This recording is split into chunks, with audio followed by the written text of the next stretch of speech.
For the first time ever, climbers will compete for Olympic gold as sport climbing makes its Olympic debut at Tokyo's Aomi Urban Sports Park.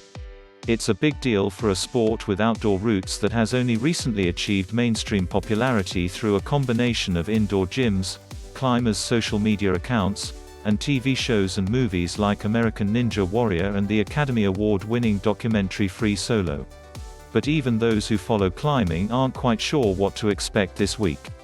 When the IOC announced sport climbing for the 2020 Games, climbing competitions had never been run as a combined event. Climbers widely recognized as the best in the world for their extraordinarily difficult outdoor climbs were thrown a curveball: speed climbing. With the new format, and after the long pandemic pause in competitions, Olympic sport climbing has the potential to shake up the climbing world. Here's some things to know going in. To win the gold medal, athletes have to excel in 3 climbing disciplines: speed, lead, and bouldering. This combination of events is new to competition climbing and has caused waves of anxiety among some of the best climbers in the world, all because of speed climbing. Speed is unique in that it's a timed, head-to-head sprint to the top of the wall. Success in speed depends on explosive power and muscle memory of a handful of movements. The route always has the exact same holds in the exact same places.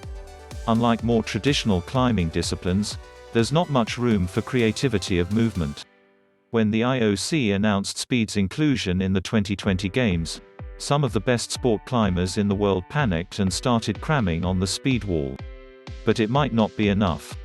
The podium will go to the most well-rounded climber and not necessarily to the person who can reach the top of the most technical climbs. On the flip side, countries that have excellent speed climbing teams, like Indonesia and Iran, didn't qualify for the Olympics under the combined format.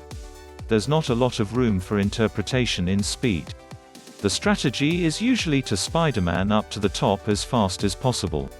But in 2018, Japanese climber Tomoa Narasaki propelled himself past the third hold on the speed wall with a move previously only seen in bouldering, a move that changed the game and has been copied by other athletes since. Narasaki is representing Japan in these games, and with his signature skip and skill in bouldering, he might have what it takes to make it to the podium. Another fun speed climbing fact: there's a hold off to the left, near the top, that nobody uses in competition. After a few runs, all the holds will be chalky white except for this one.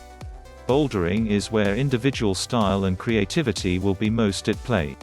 Some climbers, like Japan's Narasaki and France's Bassa Mwem, have a very gymnastic style with lots of jumps and momentum carrying them through.